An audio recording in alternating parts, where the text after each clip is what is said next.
Hello, welcome. Thank you for joining us on this edition of News 2.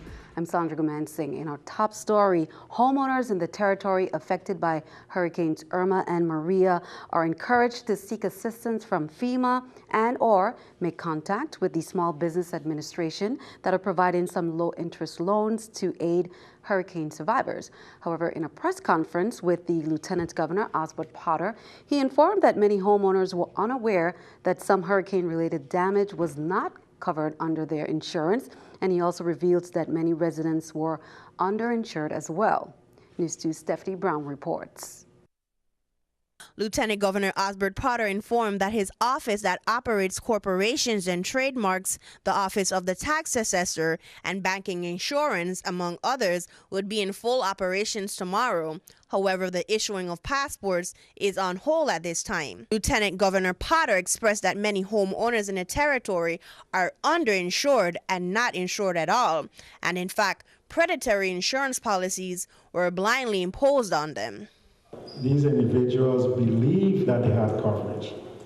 Those that are paying a mortgage and were forced placed, in their minds, they thought they had insurance coverage and that they would be able to go and file for a claim now that their homes were damaged, and that's not the case. Forced place insurance is usually expensive and is the insurance that a lien holder, such as a bank, places on a property to protect themselves in the event of a borrower's lapse on paying their insurance, or the deductible of certain insurances doesn't meet the lender's requirements. Many individuals took options in the insurance to reduce their premium, but in the process, really did themselves some serious damage when it came to having adequate coverage for their home. Banks and other loan services have been found to have received large cash incentives from insurers for giving out these forced place policies.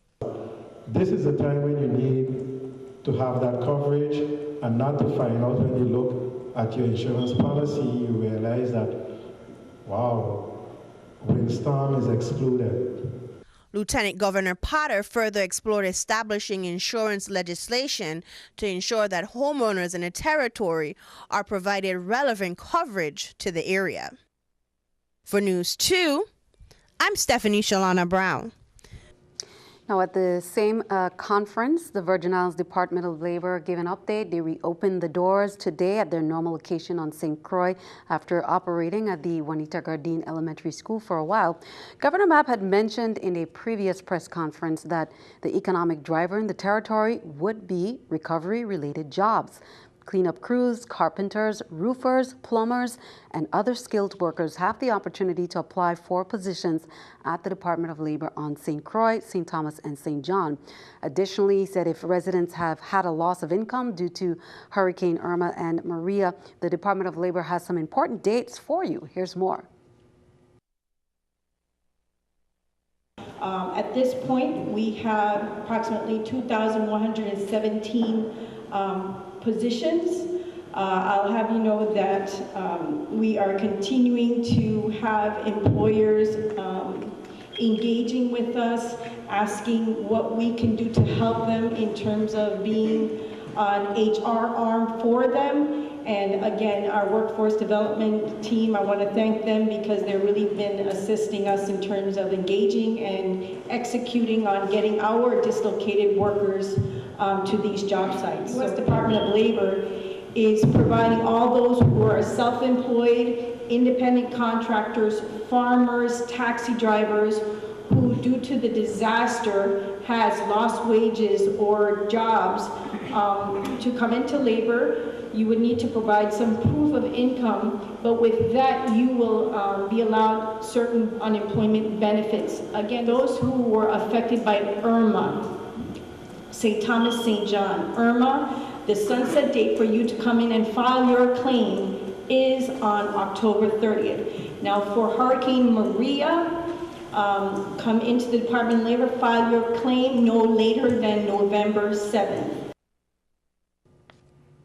Meanwhile, Department of Education's Commissioner Dr. Sharon M. McCollum gave students information on St. Croix about returning to school on Monday, such as school lunch to be provided and bus transportation issues. While a degree of normality has begun, the Department of Education announced that several schools on the island of St. Croix will be closed due to hurricane-related damages.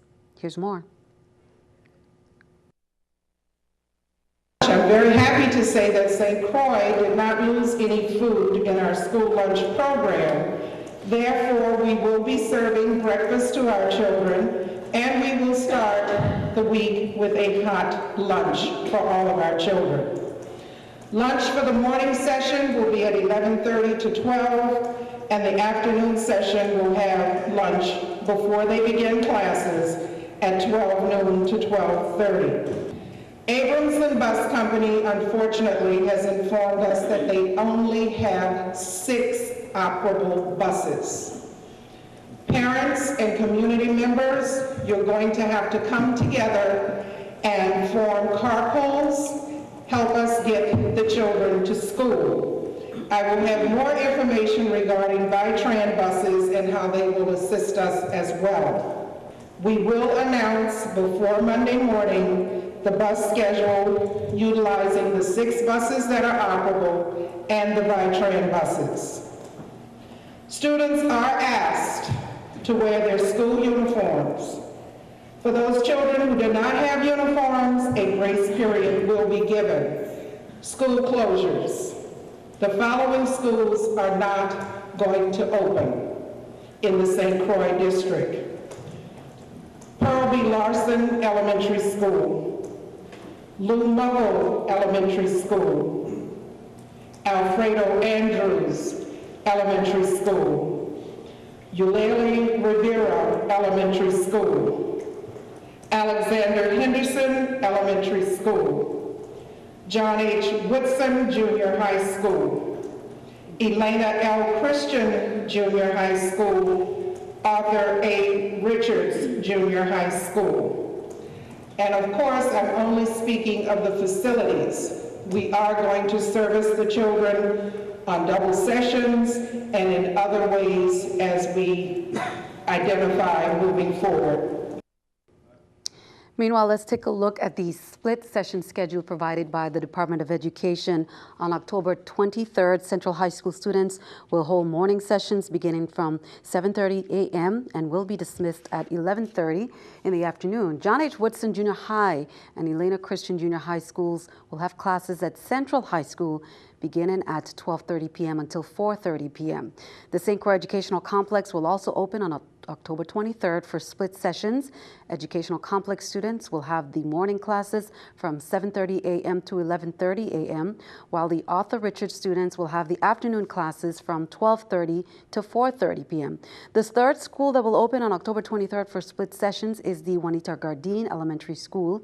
Juanita Gardin students will have the morning sessions from 7:30 a.m. to 11:30, while students from the Pearl B. Larson will occupy the school for the afternoon classes 12:30 to 4:30, according to the Department of Education. Alternative Education, CTEC, and the Youth Rehabilitation Center will open as well. Turn our attention over to Puerto Rico. Puerto Rico's Governor Ricardo Rosselló is in Washington to appeal to legislators and the White House for help in the wake of Hurricane Maria, a relief effort that he is calling a fight for all U.S. citizens. He said what we're searching for is the best resources for our people so that we can get out of the emergency, so that we can stabilize and rebuild again. He told reporters that as he stood next to Senator Marco Rubio, who is the representative of Florida, after their Thursday morning meeting on Capitol Hill. He said, we really want to take all of the big picture into consideration, recognizing that we're in this together. Rosselló, who is meeting with President Trump on Thursday, commended the work the federal government has done so far. But when asked what message he wanted to deliver to the president, he said, we need to recognize there's still a lot of work to go ahead. There's still things we need to surface from the emergency. The president has continued to defend the federal response to the ongoing crisis in Puerto Rico after the hurricane, but he suggested it would have its limit, tweeting just last week that the federal government quote, cannot keep FEMA, the military, and first responders in Puerto Rico forever. Keeping our eye on the economy, let's take a look at the stock market watch at the New York Stock Exchange. According to the numbers, we can see the Dow up 5, NASDAQ down, S&P down, up as well. Coming up on NEWS2, have you stopped by the FEMA Disaster Recovery Center's locations as yet? Here's what you know, what you need to know. That's coming up next.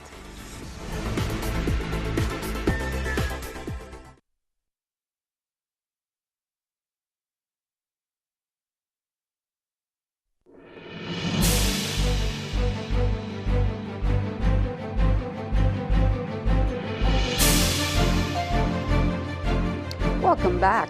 Have you stopped by the FEMA Disaster Recovery Center locations as yet?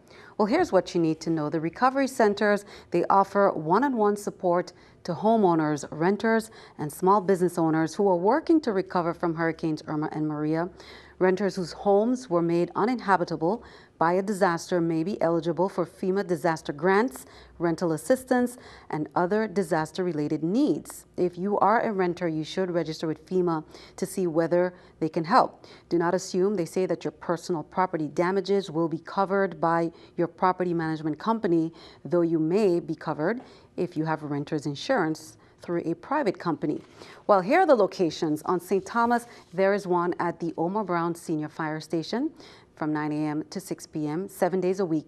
Estate Bordeaux Farmers Market, now those two just recently opened from 9 a.m. to 6 p.m., 7 days a week. St. Croix, it's at the Rotary Club West in Estate LaGrange, Frederickstead from 9 a.m. to 6 p.m., 7 days a week. The Old Post Office, Church and Company Streets, Christiansted from 9 to 6. Now, the FEMA DSA registration sites on St. Thomas is at the Salvation Army Center, Thursday and Friday from 9 a.m. to 4 p.m., Main Street and Market Square. The Legislative Building as well, Thursday and Friday, 8 a.m. to 4 p.m. Northside, Thursday from 10 a.m. to 4 p.m. in the Hull Bay Road area. Estates Bovoni Housing Complex, Thursday and Friday, 9 a.m. to 4 p.m. And Bolongo Bay, Thursday from 10 a.m. to 4 p.m. On St. John, it's at the National Park Service Center in Cruz Bay, 9 a.m. to 3 p.m. until further notice. And the Coral Bay Fire Department in Coral Bay, 9 a.m. to 2 p.m. until further notice. Here's more. Today we are here in front of our Disaster Recovery Center in St. Thomas. We have two centers that have opened, one here in St. Thomas at the Omar Brown Fire Station here in Polyburg area, and then we have another center up at the Farmers Market in the Bordeaux area. They're open 7 days a week. Starting tomorrow, they'll be open from 8 to 5 p.m. We really encourage folks in this community to come into these centers and use them while they're here. They're a really good resource. They're a one-stop shop. We have FEMA personnel here who can assist you with either registration or possibly even if you have questions concerning your registration, if you've already registered. If you've received a letter from FEMA and you have questions about your eligibility for assistance, they might be able to also help you in that process. And if you received a letter denying you assistance, you have 60 days to be able to appeal that letter, and they can help you in that process as well and help you write that appeal. Additionally, we have personnel from the Small Business Administration that is here. They will help you fill out those loan applications, or if you have already done that, they can also find out what the status of that application is as well. Well, be sure to tune in. We will have more information in another newscast. Well, here are some other hurricane recovery updates.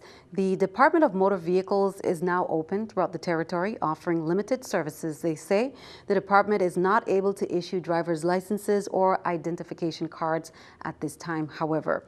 Also on Love City, Governor Mapp said the government of the U.S. Virgin Islands is pushing hard to have Cruz Bay, St. John energized next week. He said off-island linemen are joining the workers from the Virgin Islands Water and Power Authority on St. John today to support WAPA's power restoration efforts. On Wednesday, Governor Mapp visited St. John, where he spoke with members of the community, business owners, and National Park Service staff. Well, here's an update from WAPA. MAP said the government is pushing hard to have Cruz Bay energized, like we just mentioned, and the off-island linemen are still joining the authority to complete some work. Meanwhile, here's an update from John Gria of WAPA. John? WAPA will continue the restoration of electrical service to several areas across St. Thomas within the next week. Sections of St. John are expected to receive an initial wave of service restoration also next week. On Wednesday, line department crews continued reconstructing circuits along the Lindbergh Bay Road from Amco Auto Sales north to Winnie's Daycare and west toward Gladys Abraham Elementary School.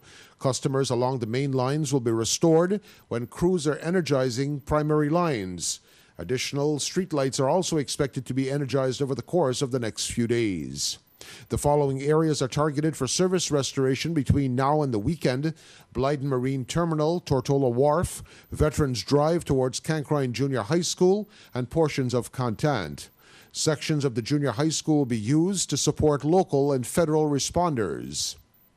On Friday, divers will be performing assessments of WAPA's submarine cables to St. John, Hassel Island, and Water Island as preparations are made to restore electrical service to those areas. Based on current restoration schedules, WAPA is projecting to energize its East End substation on Sunday and will thereafter begin to restore service to portions of Cruz Bay, including the Julius Prowse School, by the middle of next week. Additionally, portions of the Joseph Gomez Elementary School will be restored by early next week, with the Ivana Yadurakan High School receiving service restoration by next weekend. The primary circuits on a portion of Feeder 9C from Fort Milner to Nara will be energized this weekend, and a portion of Feeder 7C from McDonald's Restaurant in Tutu to the top of Cassie Hill is also slated for service restoration over the weekend. On St. Croix, reconstruction work continued in the Sunny Island Water Gut areas on Wednesday. The work in Water Gut near the Seaplane Terminal will facilitate the restoration of additional customers on Feeder 1A in downtown Christiansted. Crews also worked to reconstruct a circuit from Mill Harbor to Five Corners. Over the next few days, WAPA will be energizing additional streetlights on Centerline Road. Both reconstruction and restoration work continued in Hannah's Rest on Wednesday. Asplund and WAPA crews are cutting back roadside trees along Queen Mary Highway, heading to Frederiksted as the authority relocates primary circuits closer to the roadside to avoid dense brush, which contributes to frequent service interruptions. Thanks for that, John. And of course, we will continue to update you along the way.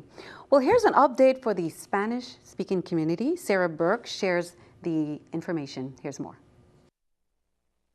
Hola, esta es su servidora Sarah Burke con las noticias para la comunidad hispana.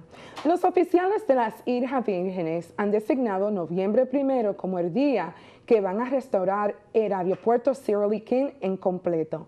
Este anuncio vino después que una carta se fue mandada por el manager general de JetBlue preguntando la situación del aeropuerto. Sabe que JetBlue trae muchos turistas y también estaban preocupados por la situación que está pasando aquí en las Islas Vírgenes. Semejante, el gobernador Kenneth Mapp ha nombrado un comité de 18 personas, Clifford Graham siendo uno de ellos, para que manejen los fondos federales y estén pendientes de los esfuerzos de la recuperación del huracán que ocurrió aquí en las Islas Vírgenes. Las páginas sociales.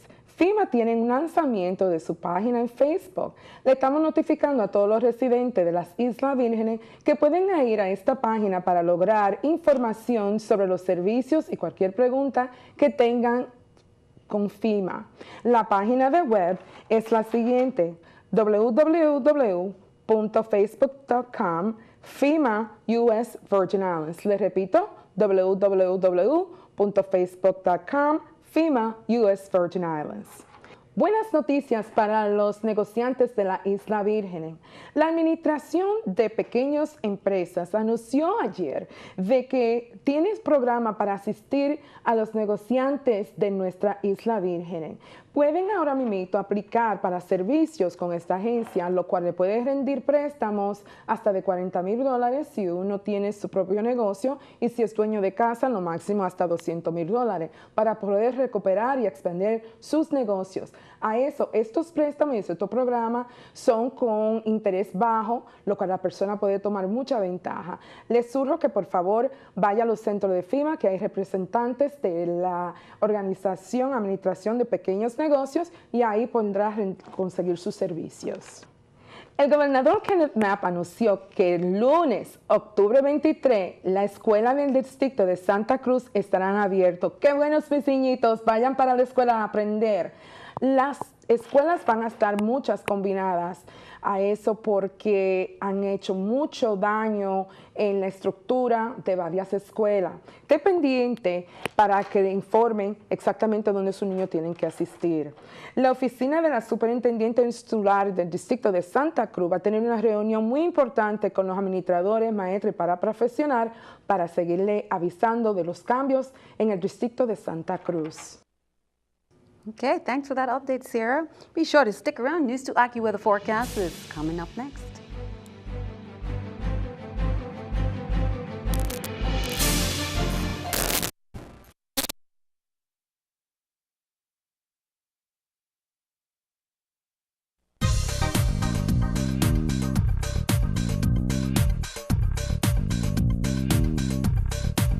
Good evening. Hopefully everybody is having a nice evening here in the Virgin Islands. Our weather is going to be pretty nice the next couple of days. It should stay mainly dry, but you are going to notice the winds, 15 to 20 knots at times. And we do have an advisory in place through the weekend because of that. Other than the winds, it's going to be pretty quiet. Maybe a few clouds passing through, but we aren't expecting really any significant wet weather at all, just some trade wind showers here or there. So for tonight, 78 degrees, mainly clear skies. St. John tomorrow, 87 degrees, and again, mostly sunny, very pleasant. And St. Thomas, 87, mostly sunny as well. And then St. Croix, 88 degrees, mostly sunny and nice. And again, it's going to be a bit breezy out there, and that advisory is in place both on the Atlantic side and also on the Caribbean side. So a small craft warning here on the Atlantic, waves 3 to 5 feet, winds out of the east from 15 to 20 knots. It's going to be awfully choppy out there if you're trying to take out a small boat. So certainly not the best boating conditions. In the Caribbean, we have an advisory in place. So it's even a bit choppier here in the Caribbean because of those winds. And that's in place through through Friday morning. Waves 4 to 6 feet and the winds out of the east from 15 to 20 knots. Again, the next couple of days, it's going to be pretty clear. We have this dry air that moved in. So it's going to be mainly sunny, a bit breezy, and then just some clouds and maybe a stray trade wind shower pretty much any day. On Monday, we could see maybe a brief shower or two, and then on Tuesday, maybe a shower in spots. But again, mostly sunny skies ahead of us and really great outdoor conditions. Temperatures staying in the mid to upper 80s. Back to you. Thanks for that. Time for our News 2 weather picture there by Joel Gavin, second grader representing the E. Benjamin Oliver Elementary School, sharing some rain there and some raindrops, which we always welcome. Joel, thank you for that. Send us your News 2 weather picture to the address on the screen, News 2 via 4611 Tutu Park, Suite 300, St. Thomas, Virgin Islands, 00802. And before we leave, we want to say happy birthday to Keyshawn Casey. We know him as Casey, one of our co-workers here, works hard behind the scene. Hope you have a great one, Keyshawn. And that's all for this edition. Thank you for watching. We will see you next time. Follow us on Facebook and YouTube.